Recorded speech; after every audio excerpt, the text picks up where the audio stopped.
Now, imagine that you know this farmer who has a garden. This farmer decides that he's gonna plant some roses on his garden. He prepares his land, he puts the seedlings, and he waters the seedlings, and he puts on some fertilizers, and he goes.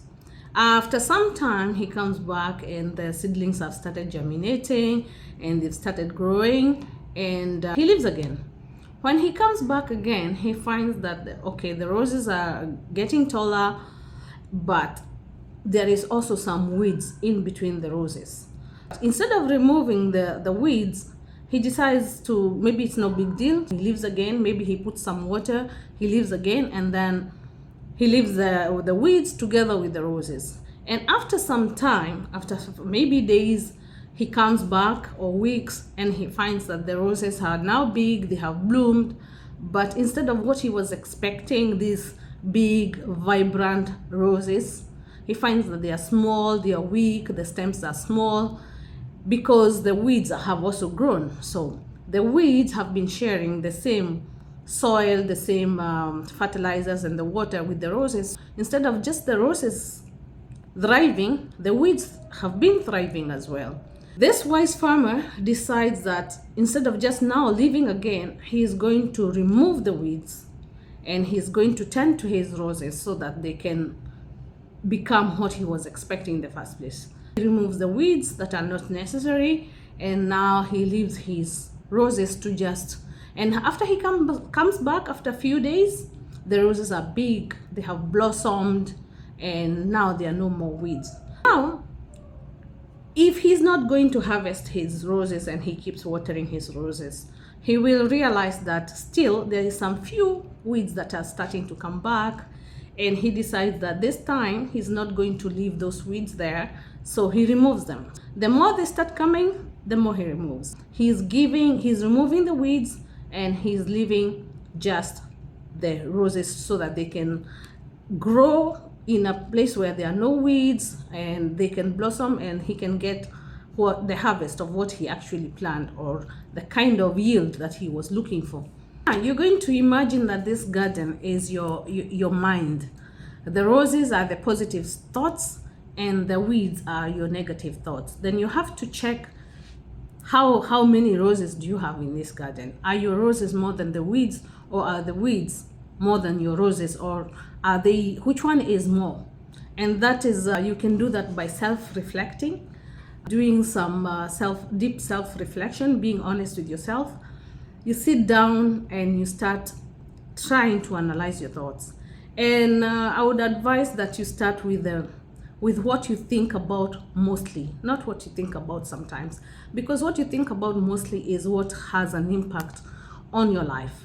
Like, for example, if it's just one small thought that has crossed your mind today and it's no big deal, that has probably zero effect on your mood, on your energy, it has not created a pattern where you've been thinking about it, and it creates a lot of anxiety and all that. So try thinking about the things that you think about a lot, or have been on your mind for a significant period of time. And I would advise that you just sit down when you're not disturbed, when you're maybe alone, where you can think without anybody or anything disturbing you, without anything happening. For example, you're not driving, you're not at your workplace, you're not distracted, so maybe your phone is on silent, or you're not watching TV or anything. You just you can even switch off your lights so that you go into a peaceful state of thinking, where you're thinking and you're calm. Your brain is not all over the place, so you're just thinking, and you can take some deep breaths. You can breathe in, you can breathe out, so that you know that you're thinking not only with your emotions, but you're just being rational about the thoughts. The next thing you need to do is grab a pad like this, what I have here, and a pen, and you're gonna write down your thoughts. You can classify your thoughts into your thoughts into two categories, where you write down positive thoughts and negative thoughts. And again, just write what has been on your mind a lot, so that at least you can do yourself some justice when you're trying to do this, and you can get the most the best out of this exercise. You write down your thoughts, because when your thoughts are just in your mind, then they are all over the place, and you need them organized so that you can be able to understand them, you can be able to translate, analyze them. So you write down on your pad of paper, you write down the positive thoughts, and you can just write down, sorry, just a second, positive, negative, and then I'm gonna divide that into two like this. I don't know if you can see. Anyway, it says positive and negative. Then you're gonna write down most of the time, what do you think about most of the time? The positive things, you write them as many as you can think of, mostly the big things, not just the petty stuff. The big things, what do you think about? The negative things, those are the most important. But both are important, equally important, because you need to understand what you're dealing with to be able to know how to deal with this. You go down to your you write all your negatives, and again, sit down, just think about it peacefully, calmly, and then check how many positive thoughts do you have that have been on your mind for a long time, and how many negative thoughts do you have, which one outweighs the other. Because if you have a lot of negative thoughts on your mind, that is something that calls for action immediately, because it means that it's affecting your life, your quality of life, your energy. And what happens is that if they've been on your mind for a while, it means you've been ruminating and you've been dwelling on those thoughts. And when you dwell on those thoughts, they tend to become bigger than what they actually are. One of the things that you need to do when you're trying to get to deal with the negative thoughts, you need to stop dwelling on them. Because the more you dwell on them, they become bigger. Remember what they say, what you water grows. Like the garden, if you keep on watering the flowers together with the weeds, both of them are going to grow. Remember that you should stop dwelling on the negative thoughts, and you should not entertain them for a very long period of time. And one more thing is that what you need to do is you need to sit down now with the negative thoughts. Positive thoughts, you can always come back later. But the negative thoughts, what you need to do is categorize them into two. Are they like with an impact, like big impact, or small impact? Because if they are small impact, then you need to just first of all focus on what really impacts your life. If it's something that has been derailing you, something that has been slowing you down, making you feel like you're bad, creating anxiety, then you need to deal with that first. And then you need to check those negative thoughts. Are they really something real? Are they real things, or are they things based on emotions, or are they really facts? Because once you understand what you're dealing with, if it's facts, then it means it's easy, because it means it's something you can put into action.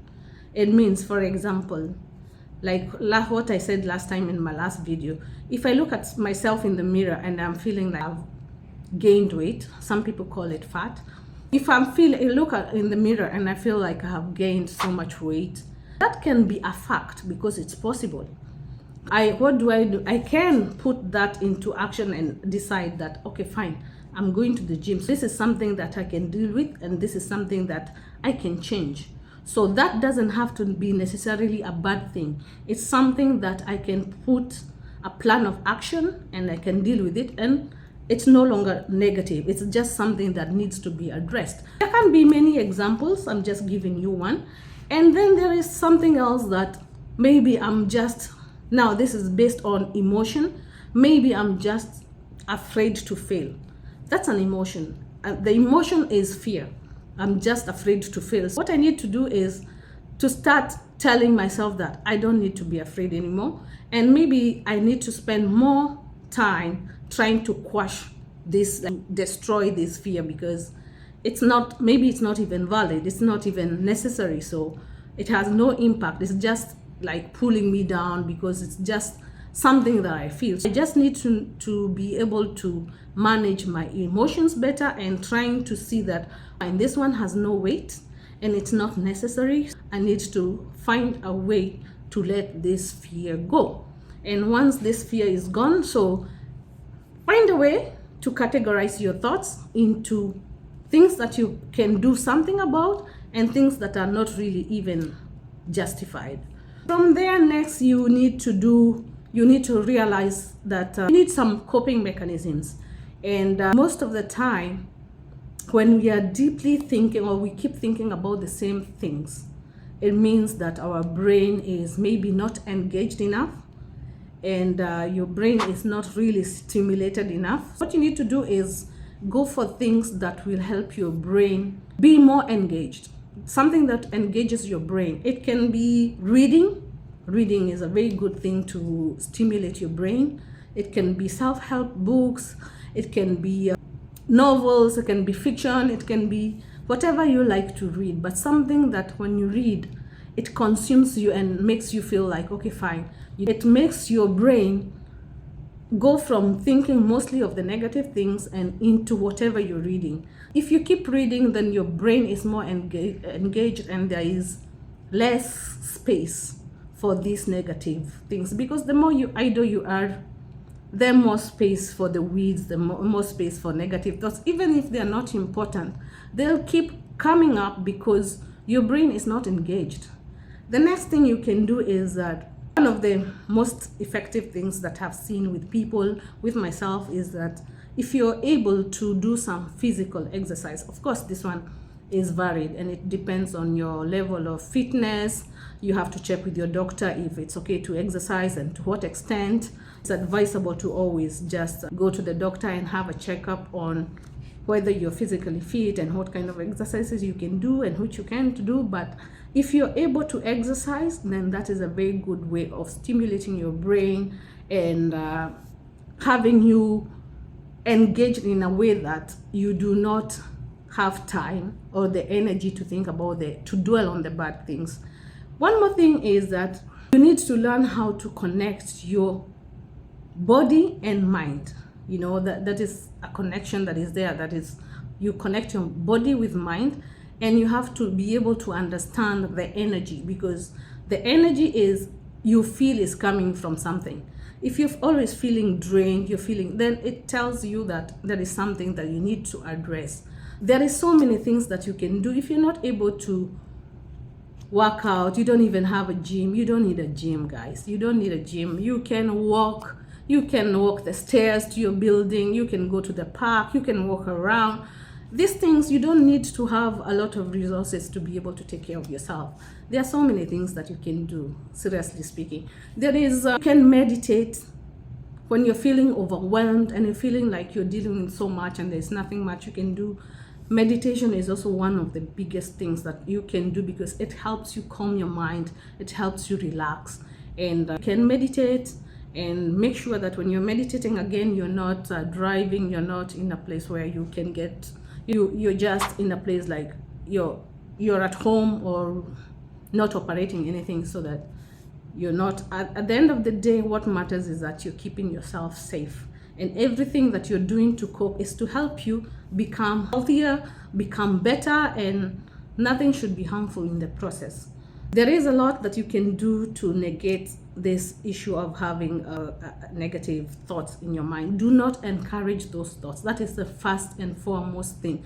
Do not encourage them. And whenever you have those thoughts, you have to decide that, okay, fine, let me deal with this so that it does not stay on my mind and keep coming back and keep coming back. If it keeps coming back, it means it's something that needs to be addressed. You can either, if you're not able to do it by yourself, maybe there is somebody who can help you, somebody who can guide you, somebody who you can talk to, but be careful at the end of the day. Make sure that the person you are going to talk to about whatever things that you're dealing with, your fears or whatever, make sure it's a safe place, safe space.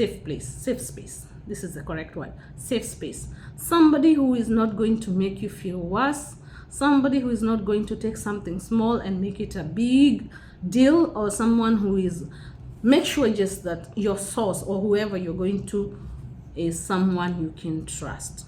It's very important, because I've seen many people sharing of how they talk to somebody and hoping to feel better, And instead of feeling better, this person just took that issue, maybe broadcasted it to other people or made it a source of gossip. And when it comes back to you, it feels even 20, 30 times worse. Because now you don't even have to just be concerned that those are your thoughts. You're concerned that other people are also thinking the same way about you. So be careful who you talk to. Not everybody is to be trusted. And at the end of the day, just find what works for you. Because I can tell you a lot of tools. For me, there are so many things that work for me personally. I like scented candles. Sometimes if I can't go out and I am feeling down or thinking, I like to go into like making myself a good bath, lighting some scented candles, listening to some music. Some people play music. Some people find, if you have a hobby of playing guitar, you can play your piano if you have one. Whichever resources that you have at your exposure or disposal, use those. And just remember, as long as you're working on yourself, there is no shame in trying to improve your life or yourself or trying to grow and to be better. There is no shame in that. It's all about you. Put yourself as a priority and make sure that you're doing the best that you can. And always, always remember that you're important, and your peace of mind, clarity, those are the benefits you get when you do not have negative thoughts in your mind. You have better energy, you have clarity, you have peace, and you're able to, your energy, you just move different. You move different because what you think here translates into your energy, and the energy is everything. You look at someone and you're like, oh, this person is not fine. Are you okay? Have you ever seen somebody and you feel like asking them if they're fine, if everything is fine? You can sometimes tell that someone is going through something just at looking at them. Why? Because that's the energy. Whatever is going on in their mind, in their heart, it translates into energy that tells people that, oh, even you, it tells you that you're not okay. It's not I won't say it's not a big deal, but it is something that can be changed. You can change the way you think. There are so many things you can do to try and cope, but at the end of the day, do not encourage those thoughts. And if you feel that you're getting like derailed or you're forgetting, remember, journaling is one of the things I can advise. Like, always take your pad, write down your thoughts, and once you read them to yourself, you're able to see, is this thing worth me feeling the way I'm feeling? Is it even a big deal? Is it gonna matter? Sometimes how I deal with things in my life, I'm thinking, so I have this issue, I have this thing going on, and I'm wondering, I look at it and I'm like, oh, this is how I feel now, but is this gonna matter to me in 5 months time, 3 weeks time? If the answer is no, then I'm not dwelling on it. If the answer is yes, then I'm thinking, okay, fine, what can I do about this so that it does not spoil my life or something like that. Thank you for watching this video. I'm really happy that I was able to do this, and I'm glad you're watching. Please stay safe, be kind to yourself all the time, and remember that you matter and there is no shame in trying to do whatever it takes to take care of yourself. Don't let people look at you and be like, what if they find you and they're talking about what you're doing? It's about the purpose, and it's about what's going on in you, not about the outside world. People will not understand, and sometimes that's why it's best not even to talk to anyone, because people might not understand what you're going through, and to you it could be a big deal, to them it could be just something. Take care of yourself, and I wish you all the best.